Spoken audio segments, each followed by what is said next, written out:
Salut à tous, c'est parti pour un petit vlog, bienvenue dans cette nouvelle vidéo. Dans ce vlog nous allons voir trois choses. Pourquoi j'ai choisi cette vidéo, pourquoi je continue à faire des vidéos, et enfin je parlerai de mes projets, etc. comme un petit vlog. Donc là j'ai pris mon petit thé, parce que c'est de l'infusion verveine, enfin, la tisanière, très bonne infusion. Donc, je suis en bolos, attendez, hop, voilà. Donc comme vous le savez peut-être, j'ai commencé à coder récemment, à me lancer dans un projet que ça fait longtemps que j'avais envie de le faire. Donc là j'ai vraiment essayé de le coder, donc ça fait quelques jours maintenant, où j'ai passé peut-être 12 heures au total à coder jusqu'à 2-3 heures du mat et tout, vraiment bien codé. J'ai aussi désinstallé AmSim, etc. J'ai fait plein de trucs, sauf que mon PC a craché là tout à l'heure, mais vraiment craché. Je pense parce qu'en fait j'avais supprimé des documents, des dossiers cachés, etc. en délaytant AmSim là. Enfin, j'ai fait un truc forcé. Donc j'ai vraiment tout mon PC il a craché et tout, ça m'a grave vénère. Genre j'étais vénère de ouf. Ah, c'est encore chaud. Donc ça m'a grave vénère et tout. Donc là j'ai pris sur moi, je me suis dit au lieu de tout claquer. Oui, donc ça m'a grave vénère et là je me suis dit au lieu de tout claquer, de prendre mon PC, de le jeter par la fenêtre et tout, je me suis dit je le ferme calmement et je vais faire autre chose. Ok, il y a des heures de travail qui ont été faites. Mais voilà, c'est la vie, ça arrive. Donc là ça m'a vénère et donc c'est pour ça que je me suis dit il fallait que je sorte, que je fasse quelque chose de vraiment différent, faire une cassure et me dire c'est pas grave, je vais reprendre après. Donc en fait le fait de réagir à des événements, ça me fait penser à ce que m'avait dit mon coach il y a quelques mois de ça. Et il m'a dit ouais, quand t'es en combat et tout, et là il y a un mec qui te met un grand chassé, soit un middle kick, un high kick et tout, et que tu fais ah j'ai mal et tout, tu commences à avoir mal aux côtes, mal partout, et tu lui montres, ça montre que tu es en position de faiblesse. Et une fois que tu as touché les jambes, clac, le mec il arrive, high kick, deuxième high kick et hop, t'es au tapis, tu vois. Donc là le coach il a dit, dans ce cas là, vous encaissez le coup et vous laissez rien transparaître. Et le mec en face, il va se dire ah je lui ai mis un coup fort et tout, pourquoi il n'a pas réagi. Donc là il va commencer à se poser des questions et c'est à ce moment là qu'il faut l'enchaîner. Et donc pour faire le lien avec l'événement d'avant, c'est de la façon dont on réagit aux événements qui détermine notre pensée, notre philosophie, etc., qui détermine notre mental, notre façon d'aborder les événements. C'est vrai que tout à l'heure j'aurais peut-être claqué mon PC, etc., me dire putain ça me vénère et tout là. Et au final bah non, j'ai pris la solution de dire c'est pas grave, je vais reboot mon PC, je vais recommencer tout ce que j'avais fait. Et puis je vais reprendre. Hein. La vie c'est d'aller d'échec en échec, puis recommencer à chaque fois, recommencer. Ça c'est comme ça, hein. Enfin recommencer. Donc ça c'était la première raison pourquoi j'ai voulu faire cette vidéo. La deuxième raison, ça me permet aussi de continuer à m'améliorer à l'oral, savoir parler en public, parler distinctement, savoir articuler. Parce que ouais, depuis que je suis petit, j'ai du mal avec le français. Après j'ai eu des problèmes d'articulation, j'ai eu du mal aussi à savoir lire, à m'exprimer en public et tout. Et donc c'est à ce niveau-là aussi que je continue. Après d'un autre côté, ça me donne aussi un point de repère. Ça permet après avec le temps de m'améliorer, de dire ah cette vidéo, là j'ai moins bien fait ça, là il y a trop de blanc, il y a des cassures, là j'ai pas regardé la caméra, etc. Ça me permet un point de repère aussi, ça me permet de vous dire ce que je pense là où je suis dans ma vie, et en fonction de voir est-ce que ce que j'ai fait là, les choix que j'ai décisions, est-ce que c'était bien, c'était pas bien, après faire un feedback. Et donc ça me permet, cela me permet également de faire un feedback. Là on va revenir à un an en arrière, donc il y a un an, quasiment à peu près un mois, dans un mois ça fera un an pile poil. C'est le jour où je quittais, un mois et quelques jours, c'est là où je quittais le grand groupe d'automobiles français là chez qui j'étais. J'avais fait 3 mois chez eux et donc là c'est là où j'avais connu le métro boulot dodo. Donc je partais le matin vers 6h, 6h30, des fois quand j'étais un peu en retard à 6h30. Je prenais le train, j'avais 1h30 de trajet, hop j'allais jusqu'à Guyancourt, hop je reprenais le bus, en plus il y avait des trains, des bus et tout, je reprenais le métro J, K, M là, des trucs. Même des Parisiens ils prennent même pas ces lignes pour aller hop, après j'avais des réunions à droite à gauche à pas Saint-Ouen, c'est vers l'île Seguin là, je sais pas si vous voyez, etc. Là où il y avait le siège avant, bref, et donc là j'ai fait du métro boulot dodo et au final je me suis rendu compte que cette vie là ne me plaisait pas. Ok j'avais un bon salaire, ok je faisais un projet qui m'intéressait, mais tout ce que le à côté m'intéressait pas.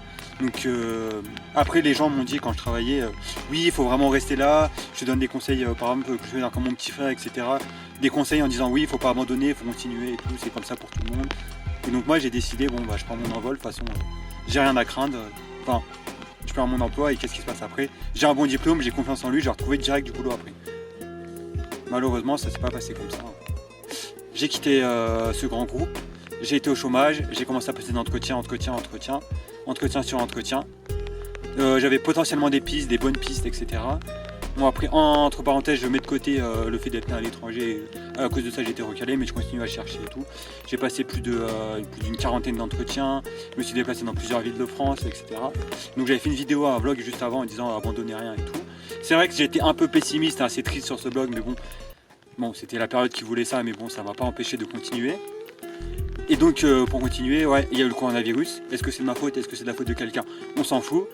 Et donc là, je me suis dit, bon, je vais essayer de travailler sur des projets personnels. Donc à chaque fois que j'ai une idée, j'ai noté dans un carnet. Donc j'ai un carnet où j'ai représenté toutes les idées que j'ai voulu faire. Il y en a certaines que j'ai commencé, d'autres que j'ai abandonnées, etc. Certaines j'ai commencé, j'ai abandonné, j'en ai commencé d'autres, j'ai mis stoppé. Donc voilà, après j'ai contacté aussi des gens sur LinkedIn, très puissants, je tiens à vous le dire, pour proposer des missions, etc. J'ai été contacté en retour, d'autres personnes qui connaissaient un tel m'a proposé d'autres projets de mission, etc. Donc si jamais vous avez du mal, essayez LinkedIn.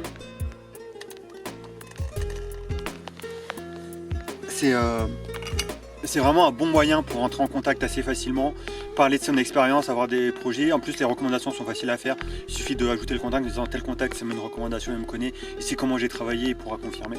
Donc ça marche vraiment très bien. Après, voilà, donc dans les projets à venir, comme j'en avais parlé l'autre fois, il y a un projet d'application et d'un programme que je voudrais développer en indépendant. Je me laisse la période de 2 mois pour le sortir, donc début janvier, ça devrait aller. J'ai aussi, je voulais sortir un e-book également sur comment passer un entretien, mes conseils, préparer un entretien, suivre ses candidatures de manière automatique, autonome, parce que c'est vraiment un sujet d'actualité. Et je me dis, 2020 c'était pas idéal, mais voilà, j'ai compris comment on cherchait du travail malgré le coronavirus, malgré les déplacements, comment faire des conférences en ligne, etc. Mais voilà, et donc là je vais essayer de regrouper tout ça dans un e-book et de le publier pour janvier, voilà. Donc j'ai commencé à l'écrire, à mettre des schémas, etc. Donc ça c'est aussi le deuxième projet que j'ai en cours, donc ça fait déjà 2 projets. Après je fais d'autres projets en parallèle pour aider d'autres personnes, soit sur des conseils en particulier, soit sur du développement. Et l'autre point, en faisant justement cette recherche, etc., sur comment expliquer, comment transmettre justement le fait de transmettre, comment savoir se présenter, dire son activité, se mettre en valeur. Des fois c'est assez difficile, on dit oui par exemple je viens pas d'une assez bonne école, peut-être que l'autre à côté de moi il vient d'une meilleure école, etc. Comment jouer, comment faire la détermination. Et là je me suis rendu compte d'un parallèle entre deux choses. C'est rechercher un emploi et trouver une copine, c'est vraiment comme ça. Donc je m'explique. C'est vraiment quelque chose de très, enfin c'est similaire. Le truc c'est savoir se vendre en vrai. Tu fais l'un correctement, tu fais l'autre correctement. Dans tous les cas, c'est balle de match. Hein. C'est goal à tous les coups. Premièrement, alors, vous êtes en recherche d'emploi, vous voulez changer d'emploi, etc. Ça, c'est votre problème. Mais personne ne vous connaît. Ça veut dire, personne ne vous connaît. Personne ne sait que vous cherchez quelque chose. Personne, dans ce cas-là, va venir vers vous si personne ne vous connaît. Logique. Par exemple, si vous restez dans votre coin, au boulot, etc., vous postulez pas, vous inscrivez pas sur sur des sites comme professionnels comme LinkedIn, Apec, Monster, Météo Job, etc. D'un côté, et d'un côté plus personnel, si vous n'allez pas sur Tinder, Mythic, ou bref, on s'en fout. Les gens vont pas savoir que vous recherchez quelque chose. D'un point de vue, c'est pareil. D'un autre côté, c'est pareil. Après, est-ce que vous allez dire oui, je vais commencer à chercher et tout. Donc dans ce cas-là, vous inscrivez sur LinkedIn, Apec, etc. Les gens voient votre profil. Ils disent ah, cette personne-là peut être intéressante pour tel ou tel domaine. Ses compétences, par exemple, que je recherche, ah, il les a, l'expérience qu'il a, etc. Les gens commencent à penser. De la même manière, quand par exemple vous êtes sur les applis de rencontre, et fille ou garçon, vous dites ah bah il s'est inscrit là, c'est peut-être parce qu'il recherche quelqu'un, il cherche des nouveaux amis, il cherche à se mettre en couple, il veut quelque chose plutôt rapide, de passage, etc. Surtout si on change de ville, de région. Voilà. Ça c'est les 2 points, donc le déroulement va se faire en parallèle. Après vous commencez par exemple à postuler à droite, à gauche, etc. Donc vous êtes en recherche, donc où vous postulez, vous écrivez une lettre, un CV, une lettre de motivation, refus. Donc là vous dites mince, qu'est-ce qui ne va pas, et vous recommencez à vous poser des questions. Vous allez voir votre collègue qui par exemple lui cherche ou alors est plus âgé ou a plus d'expérience dans le domaine. Il vous dira oui par exemple là cette phrase est mal dite, ça porte à confusion, etc. D'un côté plus personnel, vous vous écrivez par exemple des messages à des filles, à des garçons et tout, elle vous répond pas, vous dites ah peut-être le message est trop cru, ah peut-être elle croit que je suis un... Quoi déjà? Je suis pas une crevette mais genre un mec tu sais un fragile et tout. Etc. Et petit à petit dans les deux domaines vous allez progresser, etc. Vous allez demander des feedbacks auprès soit de vos collègues, de votre famille, de dire mes qualités, mes défauts, comment je combats mes défauts. Par exemple moi je suis stressé, donc par exemple j'ai décidé de faire du sport à côté pour vraiment me défouler, aborder les problèmes de façon plus calme. Après aussi ce qui peut aider c'est connaître les enjeux. Ça veut dire je termine pas mon projet à temps, quel est l'enjeu pour la suite? Est-ce que c'est un enjeu de deadline et juste le manager ne va pas être content? Ou est-ce qu'après le projet doit partir en production? Dans ce cas-là, ça va décaler la production.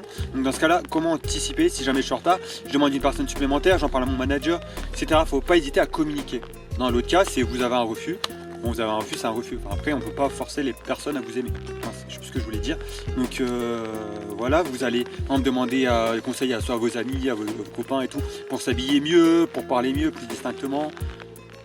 Pour pas dire des phrases qui peuvent choquer et tout, par exemple, tout qui attire à la religion, à la politique ou sur le physique de quelqu'un. Même si c'est drôle, même si c'est un peu envie de taquiner, il faut savoir respecter les limites. Donc petit à petit, tout ça, ça se crée ensemble.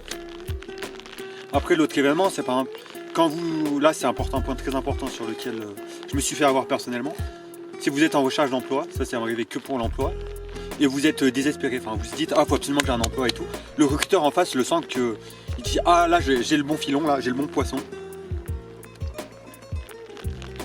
Donc je vais lui mettre un poste mais plein la tête, genre vous allez faire ci, vous allez faire ça, vous allez avoir accès à un logement, vos frais de transport seront remboursés, vous êtes l'ingénieur de l'année, vous allez en plus vos projets d'évolution dans 2 ans pour avoir tel poste, ici tel poste et tout. Et moi comme je sais que c'est le seul recruteur à cette époque qui m'avait reçu, j'avais reçu tous les premiers entretiens et qui m'avait dit ça, j'ai dit ah bah directement, ah oui je signe, ah oui sans me poser une question, là j'ai signé, hein. J'ai signé. Malheureusement, faut prendre du recul, réfléchir. Est-ce que il te vend une licorne? Enfin t'es l'employé licorne, est-ce qu'il te vend un projet? Toi t'as l'impression que t'es au-dessus de tout, il te met en valeur et tout. Par contre ce qu'il oublie de te dire c'est, en fait ta grille salariale, c'est au minimum du minimum ça. Et ça faut réfléchir. Et après l'analogie qu'on peut faire également avec le côté plus personnel, c'est jamais si tu vois une fille et tu passes ton temps à la texter là, sans arrêt, en disant non, réponds pas, pourquoi elle répond pas, ça fait 2 minutes j'ai envoyé un texto, machin. Là c'est fini, la fille elle dit ouais il est trop attachant, il en manque d'affection. Rédhibitoire. Niet. C'est fini quoi. Après elle te bloque et c'est fini. C'est pour ça qu'il faut savoir jouer dans les 2 cas. Il faut avoir en position de je n'ai rien à perdre. Pas forcer à l'extrême mais dire voilà, moi mes compétences, ce que j'ai fait après pour mes puissants entretiens, mes compétences c'est ça. Je veux travailler ici dans tel domaine, je veux rencontrer l'équipe, je veux savoir avec qui je travaille, quels sont les enjeux, quels sont les trucs, si ça met, etc. Et clair sur le poste d'entrée de jeu.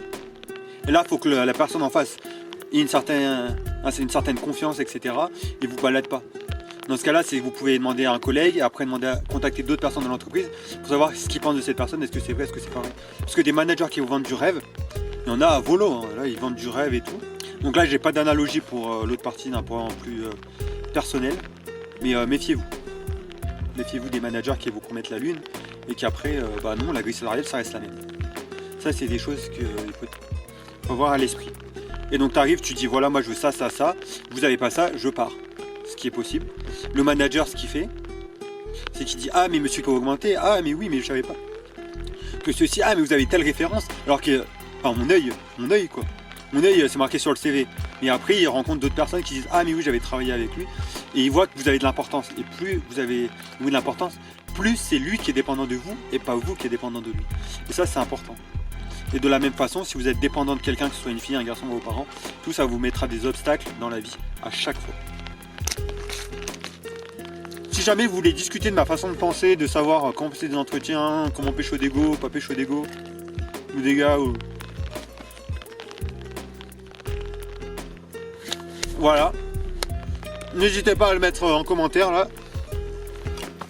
Moi, vous avouez qu'il fait assez froid et que je vais devoir rentrer là.